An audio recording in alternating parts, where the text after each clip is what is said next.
The opinions expressed on the following sponsored program are strictly those of the host, guests, and callers, and not necessarily those of this station, its staff, management, or sponsors. It's Down to Business with Jack Miller. Forget what they teach you in school. This is real life, not Wall Street, but Main Street. He and his guests will answer your questions and provide you with valuable information. Stay tuned and join in the conversation. Follow them on Facebook at Jack Miller Down to Business or on Twitter at HJackMiller1. Hello, everyone. Welcome back. This is Jack Miller here with my main man, Todd. How are you today? I'm doing great. How are you, Jack? I'm doing good. I'm really excited to have our I know I say this about a lot of guests, but I really mean it about this one. I actually mean it about all of them because I enjoy talking about things that interest me. And our next guest is, I'm going to read you his resume in a few minutes because it's out of sight. This guy has so many degrees and so many accomplishments, but he's an expert on monetary policy. He's currently a senior fellow at the CATO Institute.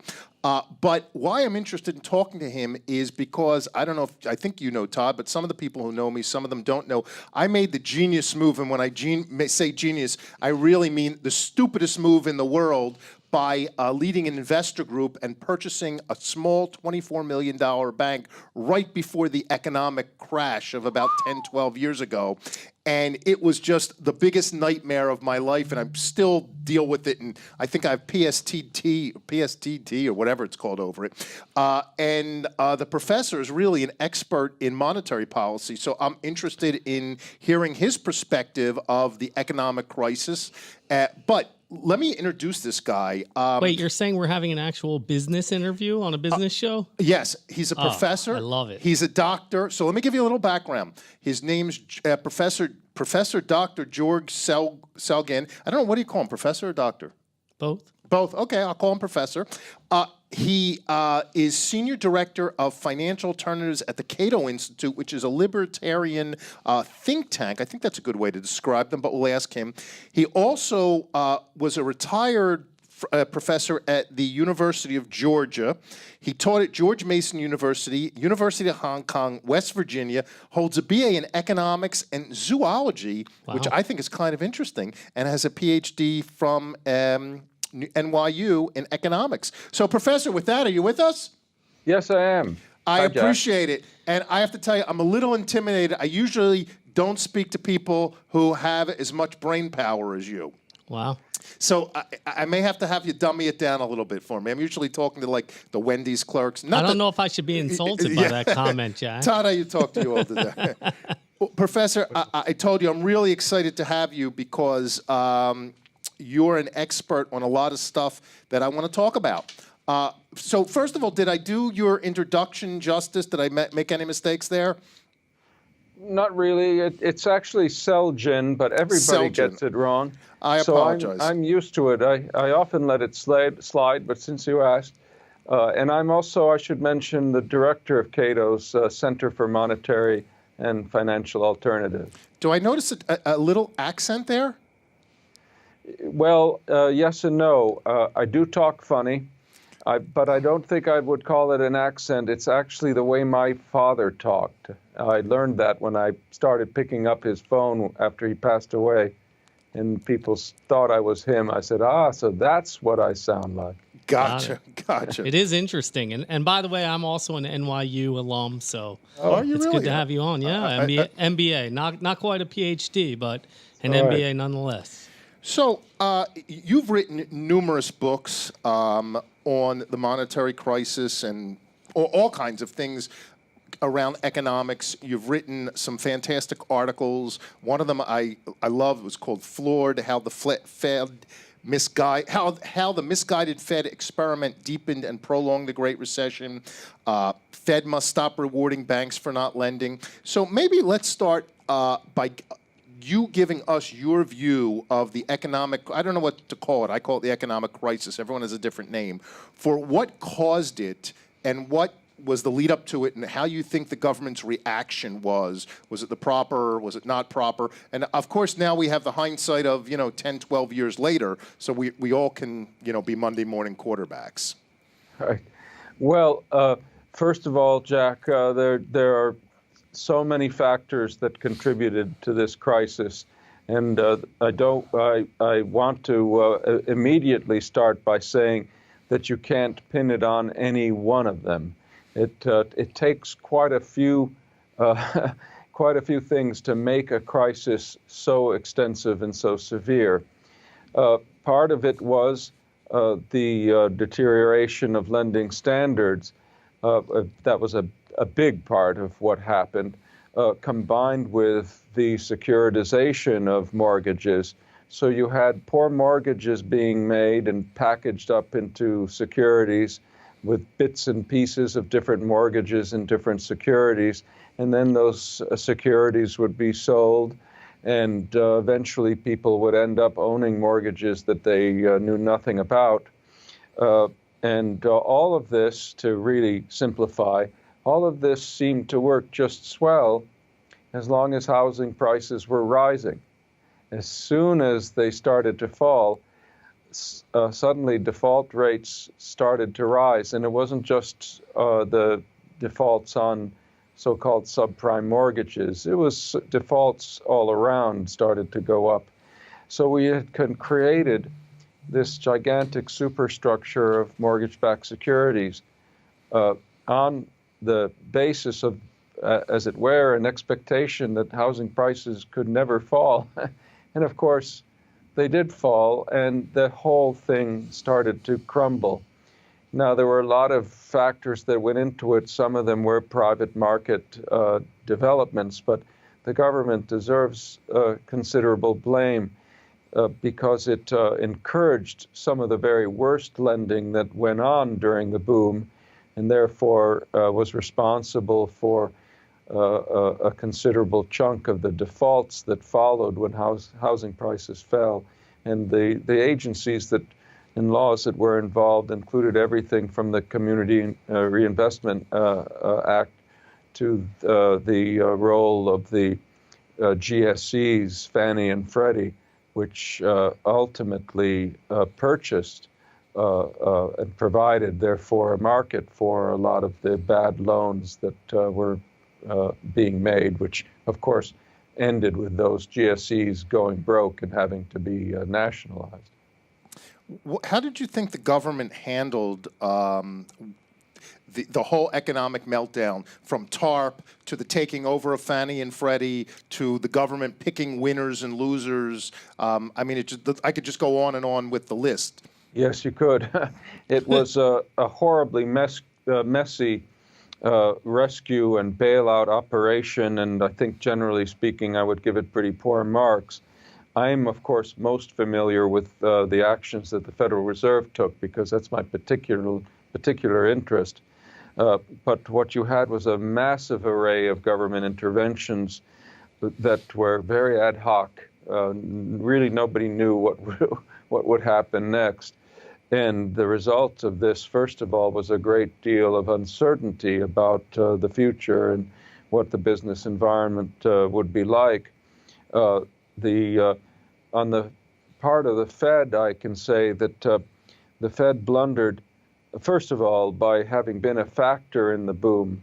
The Fed responded to the previous downturn, the so-called dot-com crash, by keeping interest rates low and kept them low for very long, and promised to do so, which is even worse in some ways, as a way to assist a soft landing or encourage recovery.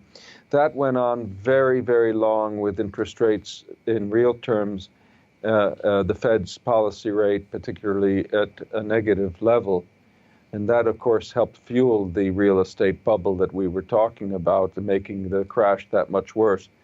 But after the crash began, the Fed focused almost exclusively on bailing out particular institutions, rescuing failing banks, rather than providing liquidity to the market as a whole.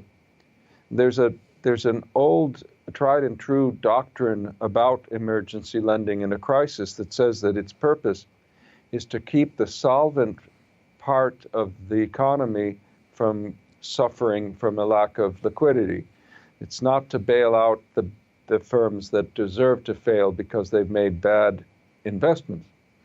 the Fed really did just the opposite, particularly in the lead up to 2008, by channeling funds to firms and banks especially, but ultimately non-banks, of doubtful solvency, and at the same time keeping a lid on money creation in general, which meant that it was starving the more responsible actors in the economy to bail out some that had been less responsible, and that goes against all the basic principles of last resort lending.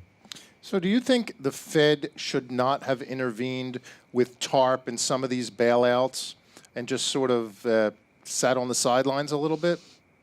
I would say not that it should not have intervened altogether, because, in a downturn like that, you do get a tremendous scramble for liquidity. And it's in precisely those circumstances where the Fed does have an absolute obligation to supply that liquidity, because only it can do so.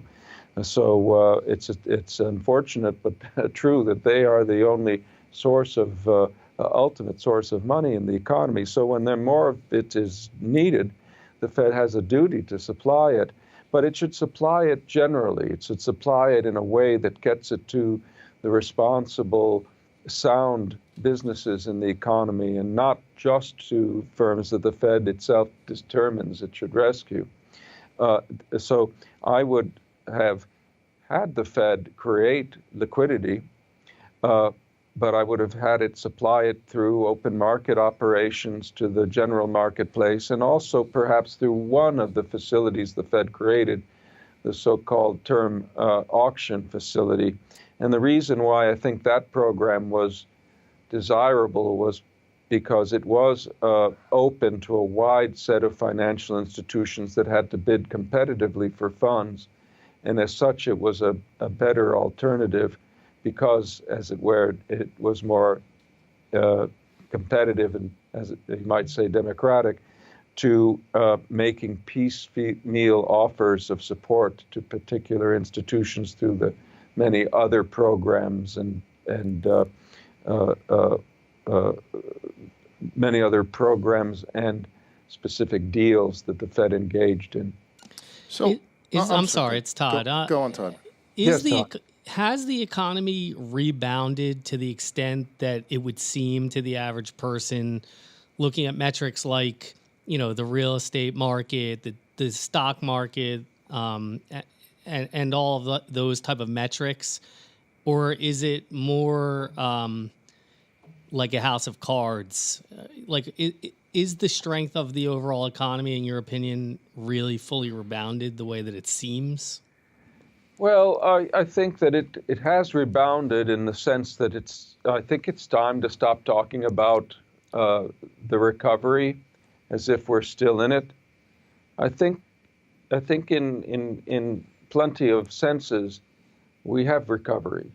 We have recovered from that crisis, which, by the way, is no great feat, since the depth of the crisis was now 10 years ago.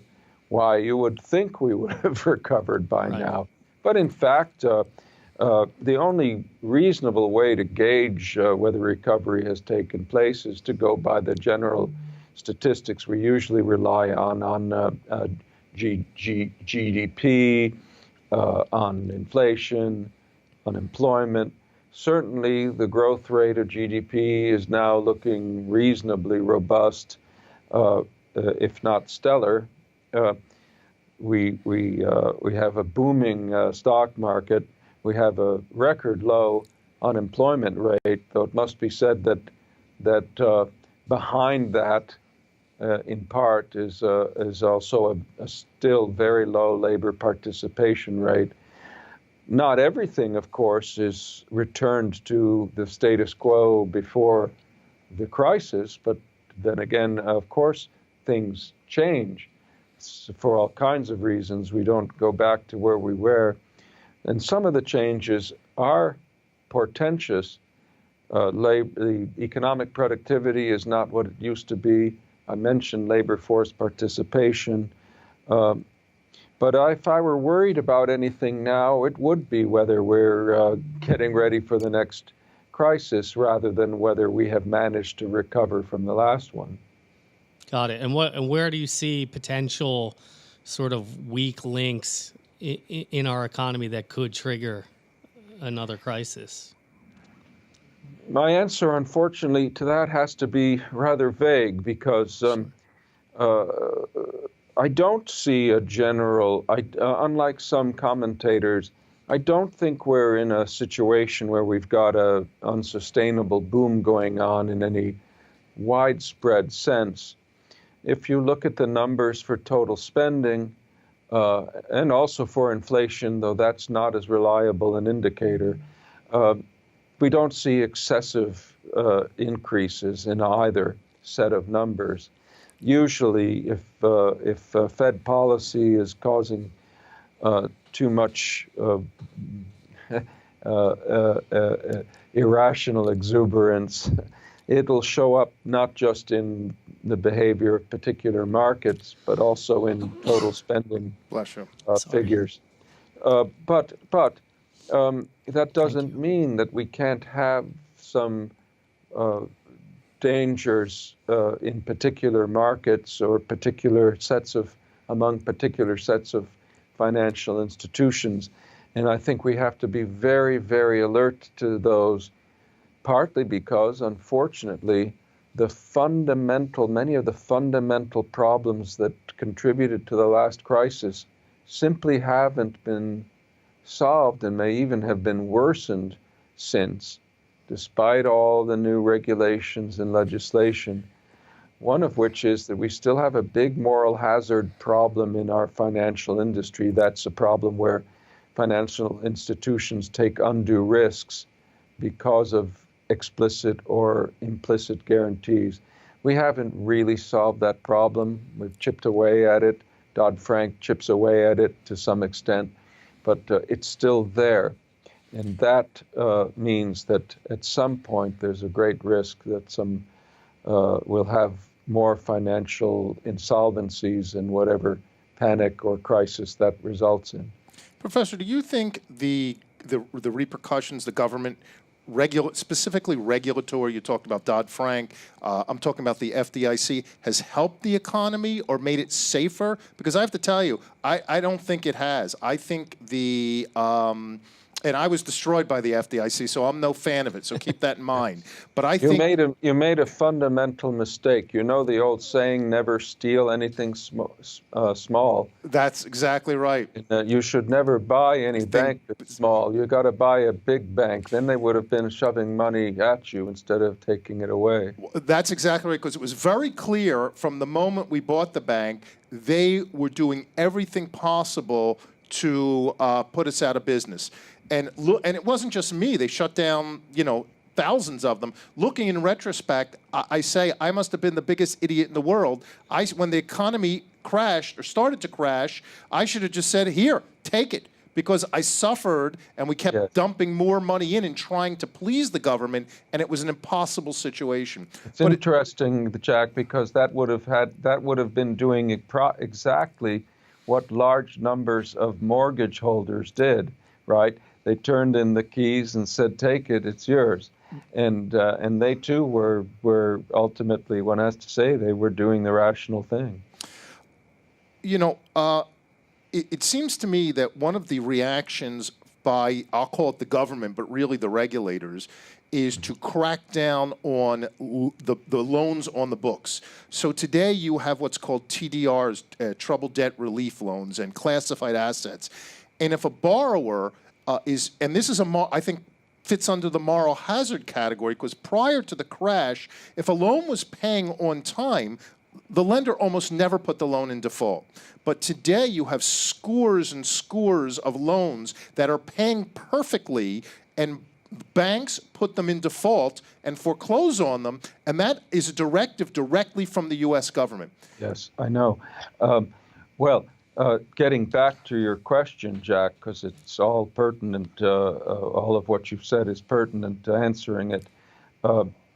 What the crisis has done is to create a vast crop of regulations that are better calculated to crush ordinary bank lending than to prevent another crisis in the future, or at best, to the extent that they are serving to prevent another crisis in the future, they're doing it in an awfully costly way by snuffing out ordinary bank lending, and that ultimately is a drag on economic productivity and growth.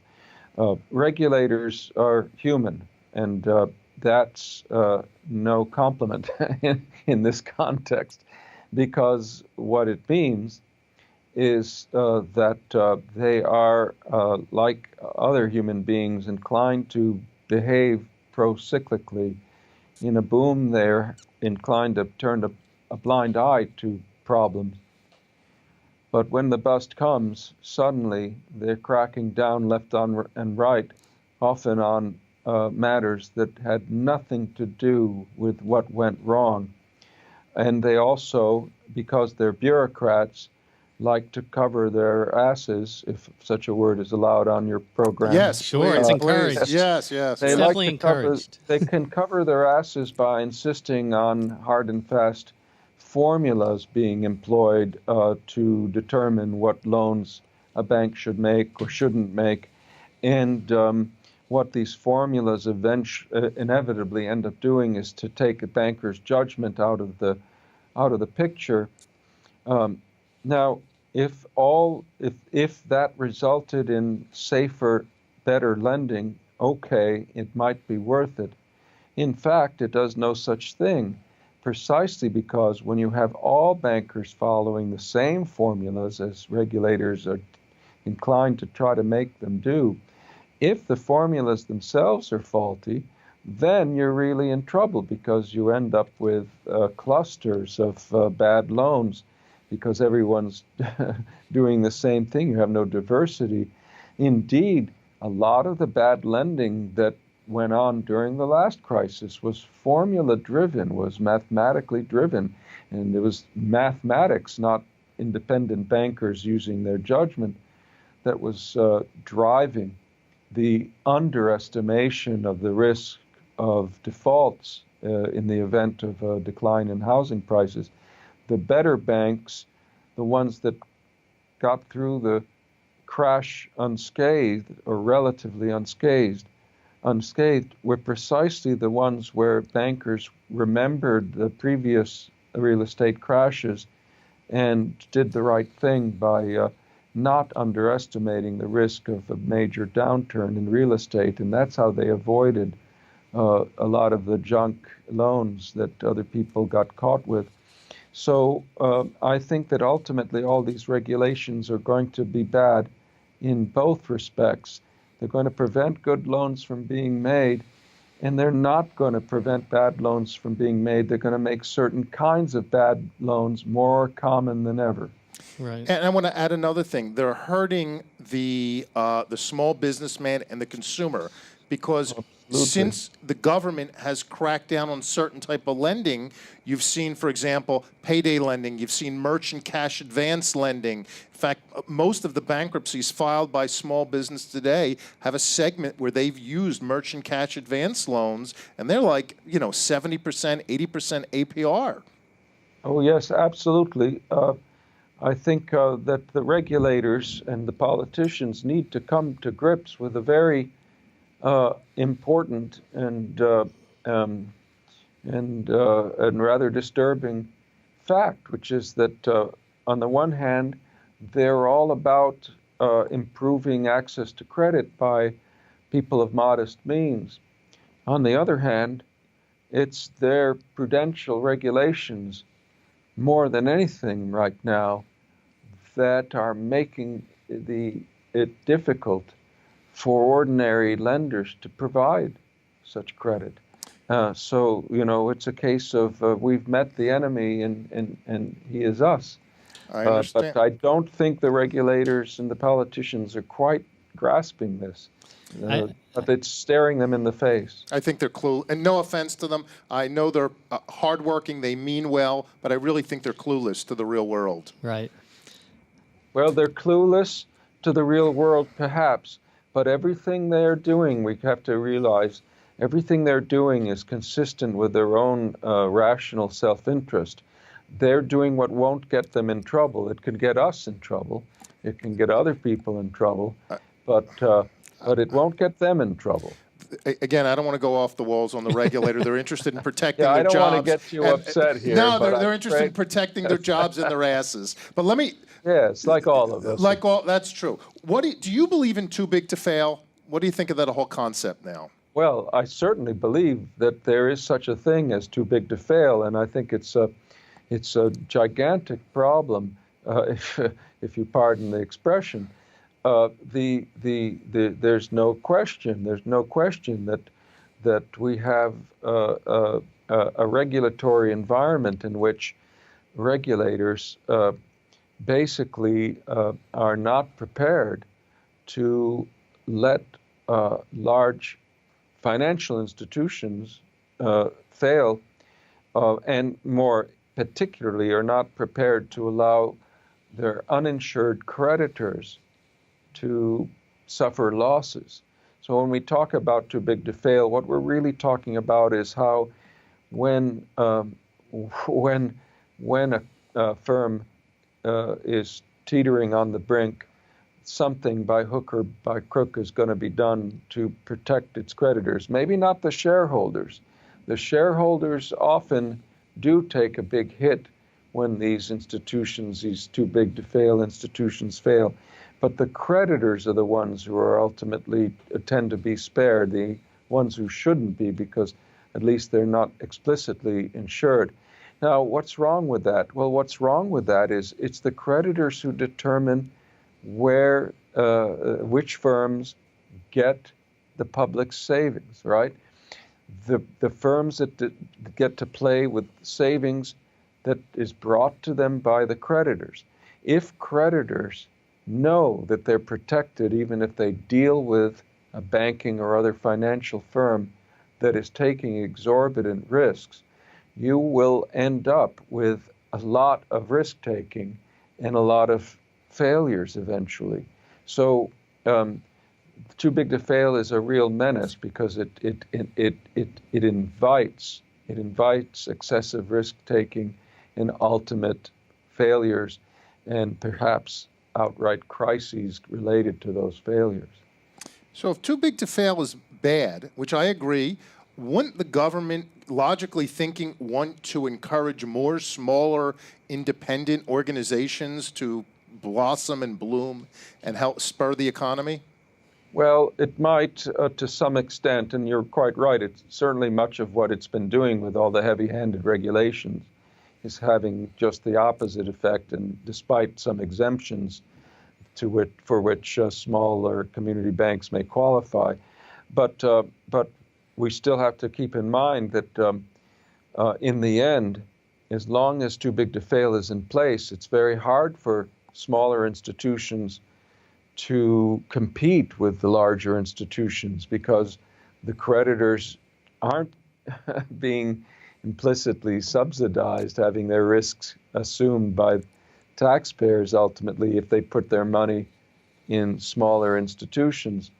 Right. So there's no, if you try to think of what government could do to make up for that by way of other regulations, I'm afraid we're talking about still more bureaucracy, still more intervention that just compounds problems. It's really, there's really no substitute for dealing with the problem of too big to fail directly in one of two ways or both.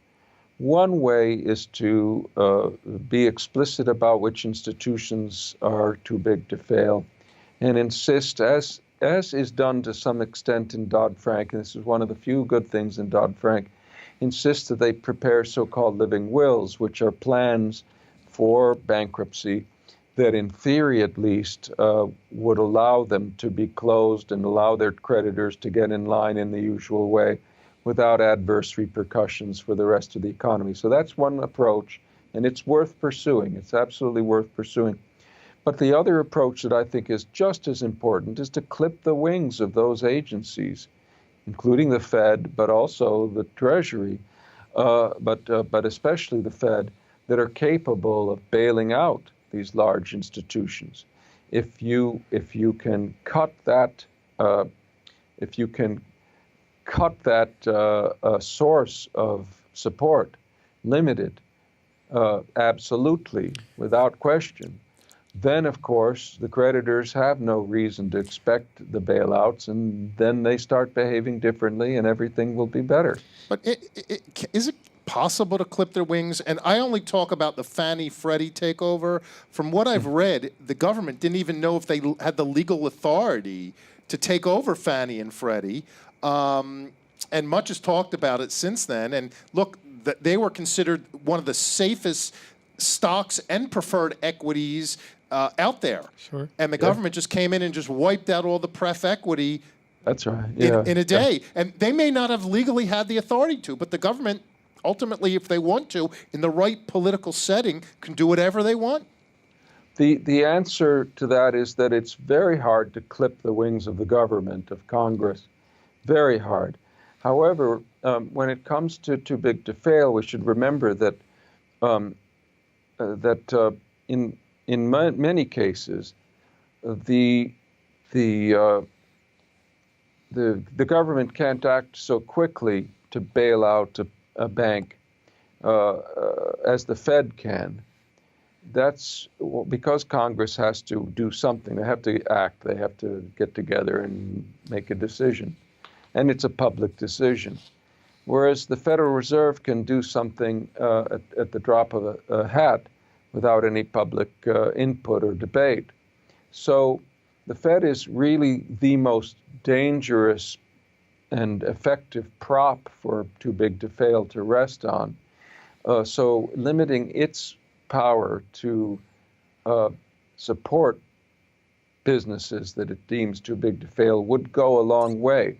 It wouldn't go the whole way. There's always the possibility that Congress will step in and do the bailing out itself. But that would be a step in the right direction, and it would be enough of a step, I think, to make creditors at large financial institutions think twice before assuming that they're completely off the hook. Got Now, it. what's your feeling about the loosening and even repealing of Glass-Steagall and the fact that these, conventional banks and investment banks sort of got married all during the 1990s and early 2000s? And what's your feeling about how that led to the crisis? And also, if you think that never happened, would a crisis, at least to the proportion we had, ever have happened? Well, first of all, I don't think that the partial rollback of Glass-Steagall, and it was only a partial rollback, had anything to do with the crisis. I think this is a widespread myth and a rather unfortunate one because it detracts our attention. It distracts us from the true causes of the crisis. In point of fact, had there been no rollback of Glass-Steagall, pretty much everything bad that happened could still have happened. Remember that the biggest failures were on the part of investment banks that had grown and become what they were as a result of the laws in place before that repeal, that partial repeal. And there wasn't anything that they did with subprime securities that they weren't allowed to do before that change in the law. The only thing that changed in the law allowed that it wasn't of any importance was it allowed the big investment banks to have to have regular commercial bank affiliates and vice versa. But in none of the cases of the major failures was the failure of a major investment bank due to problems at its commercial bank affiliate. The only bank where there was some of that going on, where there was some connection between problems in the commercial banking operation and the investment banking operation, or where there were some let's say, synergies that could have led to bleed over was Citibank. Citibank's a notorious case here, and interestingly, they got permission to evade or to skip over the Glass-Steagall restrictions before they were relaxed. They were let in anyway. So the law, even if you believe that the relaxation of Glass-Steagall for Citibank was a problem there, that had nothing to do with the law that was passed afterwards, which itself didn't make things any worse. I don't think, though, generally speaking, I don't think that Glass-Steagall restrictions would have made any serious difference. What they would have done, and this is important, they would have interfered with many of the some more important rescue operations, because remember how the rescues often consisted of merging a failing bank with an investment bank or vice versa. That would have been difficult, if not impossible, had the law not been changed when it was changed. Got it. Thank you. Got it. I have to ask you, I know time is running along and there's so much I could talk to you about, but I wanted to get your opinion on the values of commercial real estate today, the high values and the low cap rates. Is it sustainable? And would you be a commercial real estate investor today? Well, I'm not a commercial real estate investor. I'll let that suffice for an answer. Gotcha. So should people be concerned about the values of commercial real estate today? I don't want to really speculate on that. To be truthful, I'm one of those economists who isn't all that smart about that sort of thing. I have my little apartment here in D.C. D.C. is hedged because government grows forever. So I feel like I've got a pretty safe real estate bet. Gotcha. Everybody else is on their own. I got you. Do you think two questions. One specifically, do you think what happened, 10, 12 years ago was truly like a once every 50 or 70 year event, sort of like the Depression, or should be something on business people's and investors' minds as something that could happen in the next 5, 10, 15, 20 years? Well, that depends, of course. What happened 10 years ago was very unique. We're not going to have another crisis just like it, of course. Every financial crisis is different from every other financial crisis, and often in very, very many ways and fundamental ways. So I think it's safe to say the next crisis is going to be different. I think it's also safe to say that it's going to happen because, as I mentioned before, some of the fundamental problems that had contributed to the last crisis, including too big to fail, are still with us. And but it's anyone's guess which particular financial institutions, non-financial institutions, are going to be at ground zero of the next calamity. And just what other what other characteristics that calamity will have.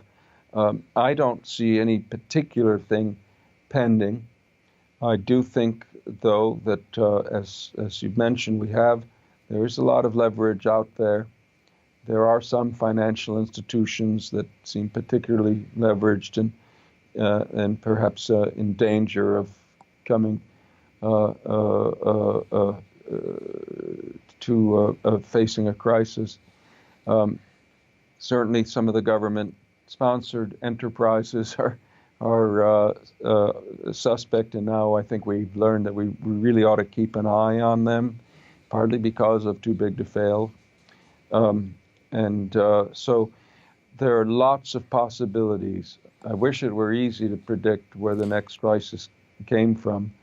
But after all, I was one of the legions of economists who did not see the last one coming. So why should you trust me to know where the next one will happen? You mentioned leverage. Should an individual investor feel safer with lower leverage, or should say, hey, it doesn't matter?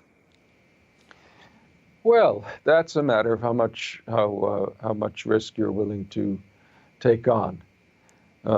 Individual investors, of course, are not too big to fail, so they have to make these judgments. Gotcha. And it's not as if taking risk is itself bad. I wouldn't want to imply that. And I don't think leverage is bad, unless the basis of it is some implicit or explicit government guarantee, because then, of course, the risk is ultimately being borne in part by taxpayers, and that's wrong, and that's what leads to trouble.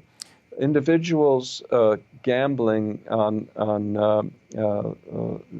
some risky ventures and getting involved with highly leveraged operations, there's nothing wrong with that, as long as they're prepared to and allowed to take the fall if things go sour. Well, Professor, I really appreciate your time. You're obviously very intelligent. I'm excited to have you. I can't wait to listen to it. I've ordered a couple of your books. I would ask everyone to check you out on Amazon. Your books look fascinating.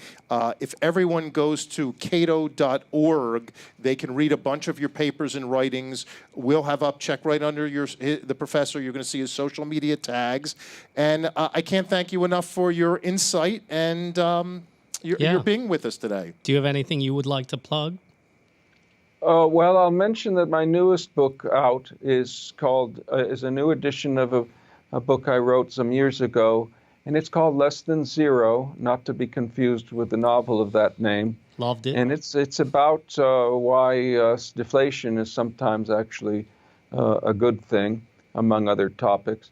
And to find a new edition of that on Amazon as well, look for the one with the green and cream-colored cover. That's the one to get.